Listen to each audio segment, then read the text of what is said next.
Sa nakaraang video ay natapos tayo na kung saan ay dahil sa labis na pagkainip ay naisipan ng ating bida na si Yonjuka na lumabas na lang upang magpapawis sa kagubatan, ngunit nang maisipan niyang atakihin ang malaking puno ay may kung sino naman ang nagsalita mula sa likudan nito.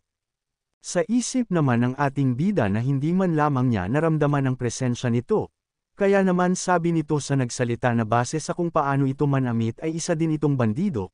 Kaya naman ay tinanong niya ito na kung bakit ito naririto at wala sa nagaganap na kompetisyon. Sumagot naman ito na parehas lamang sila ng dahilan kung bakit siya nagtungo din sa lugar na ito.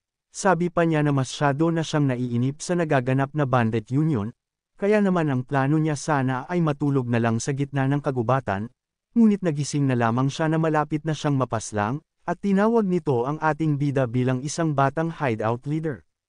Sa nangyari ay nagtaka naman ito na kung bakit siya tinawag na ganun ng isang ito, kaya naman ay umalis na lamang ito at sinabihan siya na hindi ito ganun sa kung ano ang inaakala nito sa kanya. Agad naman itong sumunod sa ating bida at nagtanong na kung ang ibig ba niyang sabihin ay mayroon pang malalakas na miyembro ang kanilang mountain hideout.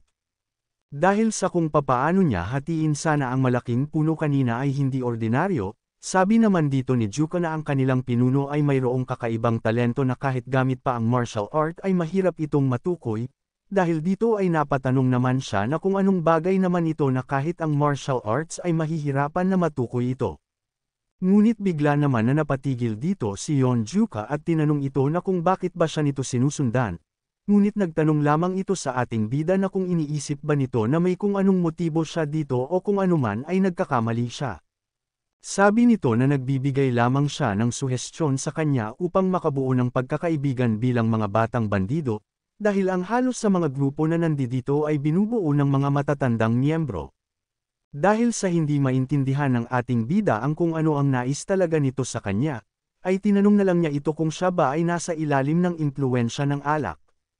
Ngunit sabi nito na upang makabuo ng pagkakaibigan sa pagitan ng dalawang tao, nang bigla naman itong napahinto at kinuha ang dahon na nahulog sa kanilang harapan, at mabilis na ipinang-atake kay Yonjuka, dahil sa biglaang ginawa ng isang ito sa kanyang harapan, ay bigla na lang siyang napaiwas dito. Matapos na makuha ng ating bida na si Yonjuka ang balanse nito, ay tinanong niya ang bata sa kanyang harapan na kung ganito ba ang pagbuo ng isang pagkakaibigan, at kung ganito nga, ay gustong-gusto niyang gawin ito. Kaya naman ay agad na naghanda ang dalawa para sa magaganap nilang paglalaban, ngunit sinabi naman dito ng ating bida na may kaunti siyang pagkadesmaya para dito, at napasabi na sana ay may kakayahan ito na pumaslang ng tao gamit ang dahon. Nagtaka naman ito sa sinasabi sa kanya ng ating bida, dagdag nito na siya ang nakatulog sa kanilang dalawang ngunit parang siya pa itong nananaginip ngayon. Kaya naman ay agad na naghanda na ito ng kanyang pang-atake kay Yonjuka. Sabi nito na hindi niya dapat tinatanong ang isang master na nasa level na ng isang elder sa Five Order Sect. Sabi pa nito, na upang malaman ng ating bida ang kanyang sinasabi, ay agad na niyang inihanda ang kanyang ipinagmamalaking teknik, ang Black Lotus Blossom. Matamlay naman na sinabi sa kanya ni Yonjuka na nakatagpo na siya ng ganitong klaseng atake noon, kaya naman ay agad niya itong sinalubong. Sa ginawang ito ng ating bida ay bigla naman itong nagulat, sa isip niya na ang lalaking iyon, ay walang takot na sinuong ang kanyang Flower of Hidden Weapons. Matapos na marating ni Juka ang atake nito ay agad naman niyang pinaikot-ikot ang kanyang sandata upang mapawalang bisa ito, at hindi rin nagtagal ay matagumpay niyang natalo ito.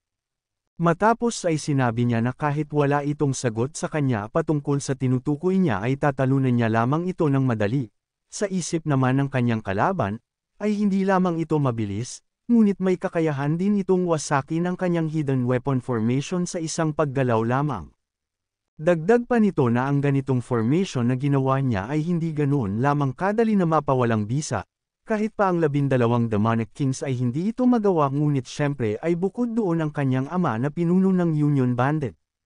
Sa nagaganap naman na labanan sa Bandit Union Tournament ay matapos na bigyan ng matagumpay na pag-atake ng Redhead ang pinuno ng Mount Debay Hideout, ay malakas naman na nagsigawan ang mga manunood sa kanilang nakita, at napapasabi ang ilan sa mga ito na gaya nga ito sa kanilang inaasahan sa isa sa 12 demonic king, at ang kanilang mga kasanayan ay hindi kayang maikumpara kahit pa ang mga disciple ng Five Order Sect. Matapos ay mayabang naman itong sinabi sa kanilang pinuno sa Bandit Union, ang paghingi nito ng tawad dahil sa walang kabuluhan niyang pagsasayang ng oras sa kanyang laban. Sa sinabing ito ng Red Eye ay napangiti naman dito ang kanilang pinuno, at maging ang kanyang mga kasamahan sa 12 Demonic King ay natuwa din sa kanyang ginawa. Nang bigla naman na natigilan ang isa nitong kasama na nasa itaas na nanunood, dahil sa may kung ano itong nakita sa kinaroroonan ng pinuno ng Mount Debbie Hideout. Kaya naman ay agad nitong sinigawan ng Red Eye na ituon nito ang kanyang atensyon sa kanyang kalaban, dahil ang kanilang laban ay hindi pa tapos. Dahil sa sinabing ito ng kanyang kasama ay mabilis naman itong napalingon sa kinaroroonan ng kanyang katapat. Tinanong naman siya ng pinuno ng Mount Debbie Hideout na kung isang malaking problema ba ito para sa kanya, dahil sa wala itong kakayahan na tapusin siya sa pamamagitan lamang ng isang pag-atake. Namangha naman dito ang pinuno ng Mount Wufeng Hideout dahil sa nakaya nitong makaligtas sa malakas na atakeng ginawa sa kanya, at dahil dito ay ang lahat ng mga kasamahan nito sa kanilang kuta ay masayang nag-ingay. Matapos ay mabilis naman na sumugod ito gamit ang kanyang itinatagong teknik, ang Venomous Insect Striking Ultimate Technique. Binalaan niya ito na labis ang pinsala niyang matatamo kung hindi niya ito pagtutuunan ng pansin. Ngunit matapang naman na sinabi nito na kung tingin ba niya ay may magbabago pa na kahit na ano kung nagawa nitong matagalan ang kanyang ginawang atake, ay nagkakamali siya. Kaya naman ay sinalubong niya din ito gamit ang kanyang atake. Ngunit nang magtama ang kanilang mga atake, ay bigla naman na natigilan dito ang Red Eye dahil sa napawalang bisa nito ang kanyang atake. Kaya naman ay nagpatuloy ang pinuno ng Mount Debbie Hideout sa kanyang pagsugod dito. At habang papasugod ay nagpasalamat ito para sa kanyang pagbibigay ng leksyon para sa isang ikalawa sa 12 Demonic Kings.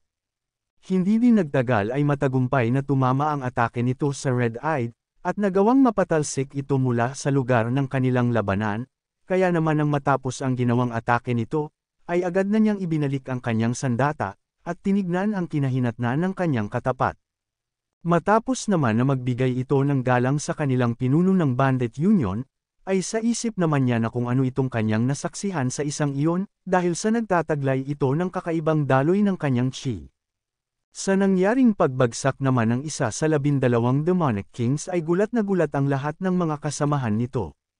Sabi din dito ng pinuno ng Mount Wufeng Hideout na kung sa papaanong ang disciple ng Shattering Heavens Demon Lord ay nagawang matalo lamang ng hamak na hindi kilalang hideout leader. Napapatanong naman dito ang kanyang ikalawang kapatid sa bandido na kung patay na ba ito dahil sa walang kahit anong paggalaw sa kanyang katawan. Nang bigla naman na nagsalita si Yanggak at sinabi na maswerte pa ito dahil sa hindi tinamaan ang kanyang mga vital parts, kaya naman ay walang dapat na ikabahala patungkol dito. Ngunit sa isip niya, na ang taong iyon, si Li Mujin, ay gumamit ng chi accumulation technique na hindi pa niya nakikita kahit kailan, kaya naman ay napapatanong siya na kung ano ang nangyayari ngayon, sa nagaganap na Bandit Union Tournament. Sa kabilang banda naman, ay napapangiti naman dahil sa nangyaring pagkakatalo ng ikalawa sa 12 Demon Kings ng Bandit Union, ang ibang mga pinuno ng Mountain Hideout na dumalo sa pagsasama-samang ito ng mga bandido. Kinagabihan naman, sa lugar ng tinutuluyan ng kanilang pinuno, ay nagsasagawa ito ng isang teknik sa panggagamot, at habang isinasagawa ito ng kanilang pinuno ay tahimik lamang na nakamasid ang lahat sa kanilang dalawa, at maya-maya pa ay nakaramdam na din ang ikalawa sa 12 Demonic Kings ng kaginhawahan sa kanyang katawan. Sabi nito na ang katawan niya ay mas bumuti na ngayon, ngunit isang kahihiyan ito bilang isang disciple at wala itong kahit na anong masasabi sa kanyang master. Nang bigla naman na tinawag ng isa ang kanilang pinuno sa Bandit Union, matapos ay nagtanong ito na kung bakit personal niyang ginagamot ito gamit ang kanyang chi circulation, at hindi ang iwan na lang ang bagay na ito sa kanila. Sabi naman nito na kung ano pa ba ang kanyang dapat na gawin, dahil ang lahat ng mga batang disciple ay kulang sa chi upang maayos na makipaglaban, kaya naman ay nagiging kabiguan lamang sila, at bukod pa doon ay wala na siyang pagpipilian pa ngunit ang matandang master na kagaya niya ay ang magbigay ng kanyang chi sa isang ito. Dahil sa sinabi niyang ito ay ang lahat ay napayuko na lang sa pagkakadismaya sa kanilang mga sarili, Subalit sabi naman niya dito na kung sa tingin ba niya na ito lang ang kanyang rason para dito ay nagkakamali siya, dahil sa mayroon itong gustong kumpirmahin ng siya mismo sa pamamagitan ng napinsalang chi ng Red Eyes. Nagtanong naman ito sa kanyang master na kung ang ibig bang sabihin nito ay ang tunay na pagkakakilanlan ng pinuno ng Mount Dobby Hideout. Nagtataka naman dito ang isa nilang kasamahan sa nais na mangyari ng kanilang master. Ngunit nagsalita naman dito ang Red Eyes at sinabi niya na nakakahiya para sa kanya na sabihin ito, ngunit ang Soul Pursuing Sanguine Blade, at ang Chi Art na kanyang ipinakita sa kanilang naganap na tapatan, ay hindi lamang isang misteryo, ngunit nakakatakot din. Sabi naman ng isa na ang patungkol naman sa Mount Dobby Hideout, ay ilang taon pa lamang mula nang sumali ang mga ito sa kanilang main hideout. At mayroon ng alam ang mga ito sa kung anong ibig sabihin ng nagaganap na tournament na ito. Sa kabila nun, ay ang paraan ng pagpapakita ng mga ito sa kanilang sarili, at magawang talunin ang Red Eyes na parang gusto ng mga ito na maipakita sa lahat, ay hindi ito isang problema na madali lamang nakaligtaan nila.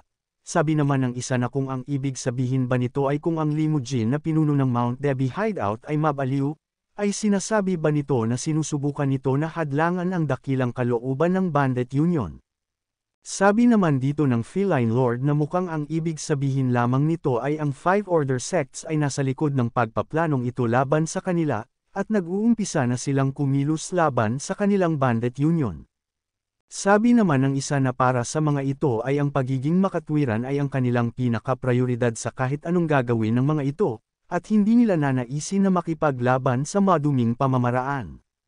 Nang bigla naman na pinahinto na ang mga ito ng kanilang pinuno at sinabi na sa tingin niya na hindi na kailangan pa na pagtalunan nila ang bagay na iyon dito, nang bigla naman itong may ipinakita, para ang lahat ay magulat.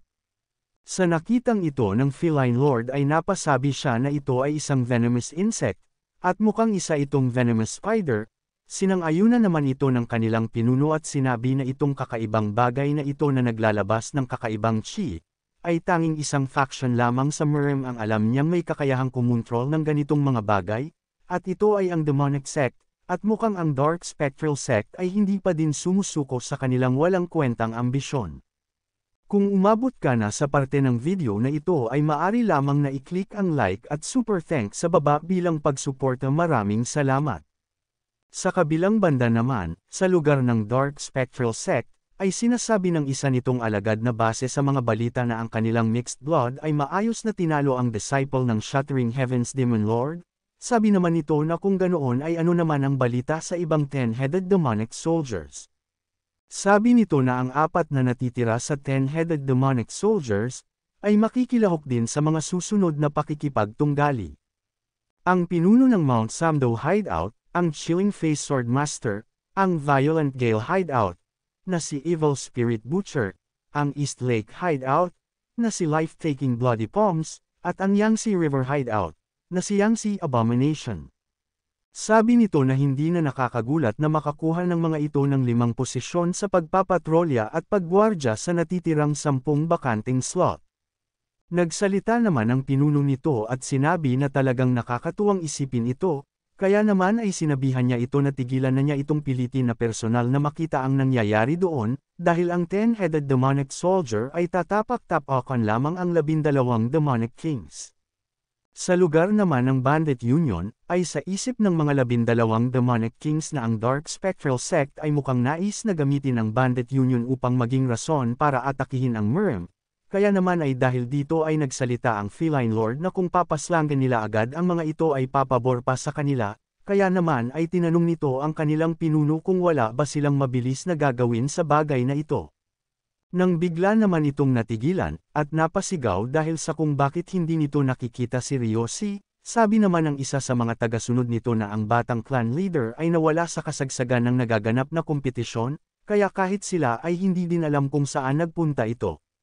Nagtaka naman ito dahil sa biglaang pag-alis ng kanyang anak, kaya naman ay napasigaw siya na kung ano pa ang kanilang ginagawa dito at bakit hindi ang mga ito na mag-umpisa ng maghanap. Sa isip naman nito na ang demonic sects ay kumpirmado ng may pinaplanong kung ano, kaya naman ay napapatanong siya na kung nasaan naman kaya ang kanyang anak. Sa tinutuluyan naman ng ating bida sa grupo ng Mount Wufeng Hideout, ay napapatanong ang kanilang pinuno sa kanilang bisita na kung ang posisyon ba ng kanilang hideout sa Bandit Union ay maganda. Ngunit hindi naman siya sinasagot nito, nang bigla naman na nagsalita ang ating bida at tinatanong siya na kung bakit hanggang dito ay sinusundan siya nito, ngunit hindi ulit na sumagot bagkos ay ngumiti lamang ito. Dagdag pa na tanong ng ating bida dito, ay kung para saan naman ang napakaraming alak na nasa harap nila na kaya nang pumatay ng kung sino kapag kinunsumo itong lahat. Sabi naman nito na kung ano pa ba ang dapat nilang gawin sa lahat ng ito, dahil kapag may paglalaban sa pagitan ng dalawang lalaki, ay mayroon lamang dalawa itong kahihinatnan. Ang una ay ang makipaglaban at lumaban hanggang sa ang isa o silang dalawa ay mamatay, nang bigla naman itong napahinto sa kanyang pagpapaliwanag. Kaya naman ay nagtanong ang pinuno ng Mount Wolfeng Hideout na kung ano naman ang isa pa, at nagtanong kung bakit ito tumigil sa gitna ng kanyang pagpapaliwanag, kaya naman ay labis silang nagtataka na. Dahil sa napansin nito na kay Juko lamang ito nakatitig ay sinabi nito na sa tingin niya ay hinihintay nito na siya mismo ang magtanong sa isang iyon. Dahil dito ay tinanong na niya ito na kung ano naman ang ikalawang kahihinatnan. Dahil dito ay lumapit ito agad sa ating bida at sinabi na ngayon ay nagkakaroon na ito ng interes, at dahil sa hindi na komportable dito si Yonjuka ay sinang-ayunan na lang niya ito.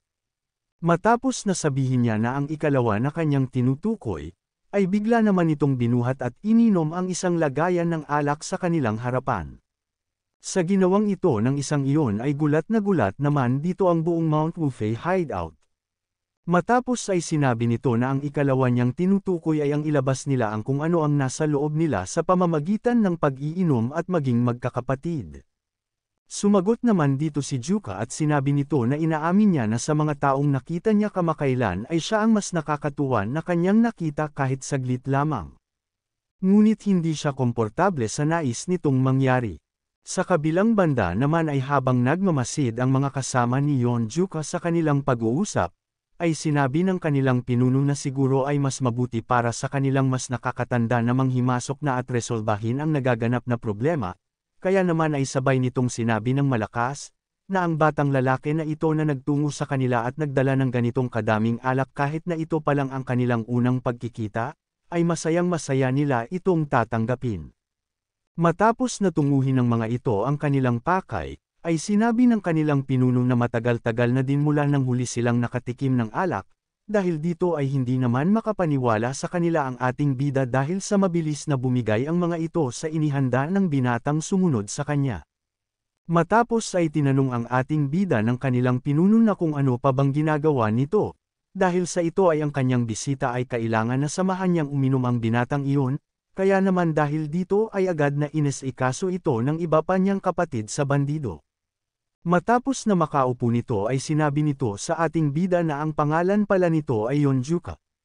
Ang kanyang bagong kapatid sa bandido, pagkasabi ay agad naman na kinindatan nito ang ating bida, at sa nangyayari naman ay nakaramdam dito ng kakaiba si Sobak, ngunit bigla naman na natigilan siya dahil sa tinawag siya ni Cheon upang magbigay ng pagkain para sa kanilang bisita, na agad naman na sinunod nito, ngunit habang papaalis ay tinignan niyang muli ang kanilang bisita at napasabi na may kakaiba siyang nararamdaman sa isang iyon.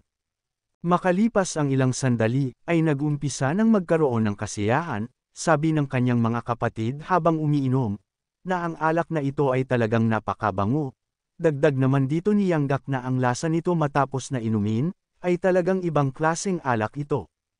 Sabi naman ng kanilang bisita na marami pa ang alak na mayroon siya, kaya naman ay magsaya lamang sila buong gabi. Sa isip naman ni Yanggak habang pinagmamasdan niya ito, na ang kanilang bisita ay wala pa sa edad na 20, ngunit may kakayahan na itong magkaroon at may akyat sa itaas ng bundok ang ganitong mamahaling klase ng alak, ngunit kahit ganun pa man, ang lasa ng alak na kanyang tinikman ay dadalhin niya hanggang sa kamatayan. Habang nagaganap ang kasiyahan sa lugar ng ating bida, sa kabilang banda naman, ay nagmamadaling nagtutungo ang mga disciple ng Shattering Heaven Demon Lord sa kanya sa itaas ng bundok, at nang makarating ang mga ito, ay nagtanong naman ito sa kanila ng may malamig na tono na kung hindi pa ba nakikita ng mga ito, ang lugar kung saan nagtungo ang kanyang anak na si Ryoshi. Kaya naman kung gusto mo na masubaybayan ang ating kwento ay i-open mo lang ang notification bell pagkatapos mo na mag-subscribe.